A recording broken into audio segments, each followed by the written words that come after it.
नमस्कार दोस्तों, आप सब कैसे हैं? मेरे पास आपके साथ साझा करने के लिए एक नई कहानी है। यह एक मध्यम वर्गीय गृहिणी के बारे में है जिसे मेरी मदद की जरूरत थी, इसलिए मैंने बदले में कुछ भी मांगे बिना उसकी मदद की। यदि आप मेरे बारे में और अधिक जानना चाहते हैं, तो आप मेरी अन्य कहानियाँ पढ़ सकते हैं। हाल ही में इंदौर की काजल नाम की एक महिला, जिसकी उम्र 30 साल थी, ने मेरी कहानियाँ पढ़कर मुझे एक मैसेज भेजा। उसने कहा कि वह खास तरीके से मेरे करीब रहना चाहती है। उसका पति बहुत शराब पीता है और उस तरह से उसे खुश नहीं कर पाता। उनकी शादी को 5 साल हो गए हैं, लेकिन अभी तक उन्हें कोई बच्चा नहीं हुआ है। वह अपने पति के साथ खुश रहने की हकदार है, लेकिन अभी तक उसे वह खुशी नहीं मिल पाई है। उन्होंने कहा कि वह मेरे साथ कुछ खास करना चाहते हैं, क्योंकि वह मुझे पसंद करते हैं और सोचते हैं कि मैं एक सुरक्षित व्यक्ति हूँ। उन्होंने कहा कि मैं उन्हें खुश कर दूंगा। काजल ने रोहित से कहा कि वह उसे पैसे नहीं दे सकती, लेकिन इसके बदले वह उसे अपना पूरा शरीर देने को तैयार थी।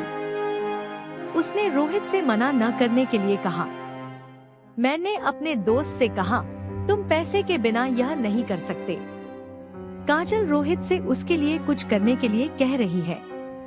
वह कह रही है कि उसने उसे सब कुछ दिया है और वह उसकी किसी भी चीज के लिए मना नहीं करेगी। काजल बताती है कि वह ऐसे परिवार से आती है जिसके पास ज्यादा पैसा नहीं है और उनके पति भी ज्यादा नहीं कमाते हैं। वह स्कूल में पढ़ाने भी जाती है। वह रोहित से विनती करती है कि वह उसके लिए ऐसा करने के लिए सहमत हो जाए, भले ही उसे इसके लिए कोई पैसा न मिले। वह यहाँ तक कहती है कि वह अपने दोस्त से ऐसा करवा सकता है और वह मना नहीं करेगी। क्या आप मेरी तरह बच्चा पैदा करना चाहती हैं? काजल कह रही है कि आप तय कर सकते हैं कि आप उनके साथ कैसा व्यवहार करते हैं। यदि आप उसे एक प्रेमिका या लाभ प्राप्त मित्र के रूप में देखते हैं, तो उसे कोई आपत्ति नहीं है। वह सिर्फ आपके साथ रहना और मौज-मस्ती करना चाहती है।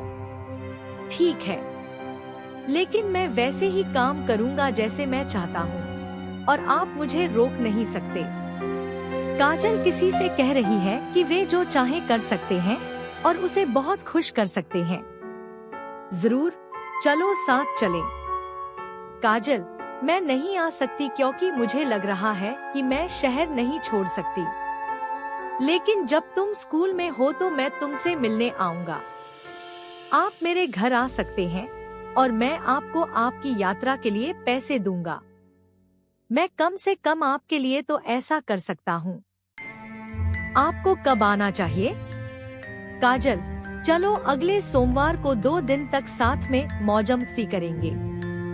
मैं तुम्हें सचमुच पसंद करता हूँ और तुम्हारे साथ रहना चाहता हूँ। तो दोस्तों, मुझे इंदौर नाम की जगह पर जाना था। काजल ने मुझे बताया कि होटल कहाँ है। मैं सुबह 9 बजे सीधे होटल गया। काजल उसी कमरे में थी। उन्होंने मुझसे अंदर आने को कहा। मैं कमरे में गया तो मेरी नजर काजल पर पड़ी। उन्होंने लाल रंग की साड़ी पहनी हुई थी। उसका चेहरा बहुत हल्का नहीं था। उसके स्तन बहुत बड़े नहीं थे, सामान्य आकार के थे और उसकी कमर 30 इंच थी। बट का साइज भी उतना ही था। काजल को देखकर ऐसा लग रहा था जैसे उसकी ज्यादा जुदाई नहीं हो रही हो। मैं उसकी ओर देखकर मुस्कुराया। उसने भी मेरी तरफ देखा और शर्मा कर मुस्कुरा दी। वह बिस्तर पर बैठी थी। मैंने उससे कहा, अरे काजल, कैसा लग रहा है? भावार्थ, काजल, बिल्कुल, मैं बस आपका ही इंतजार कर रही थी। हमने थोड़ी देर बातचीत की, फिर हमने चाय नाश्ता किया। उसके बाद 10 बज गए। काजल मेरे सामने बिस्तर पर बैठी थी। मैं उसके करीब गया और उसकी आंखों में देखा। फिर काजल ने नीचे देखा। मैंने उसके चेहरे को छुआ तो वो लाल हो गई। मेरे होंठ उसके होठों से अलग थे इसलिए मैंने उसे धीरे से चूम लिया। जब हमारे होंठ मिले तो उसने एक हल्की गर्म आह भरी।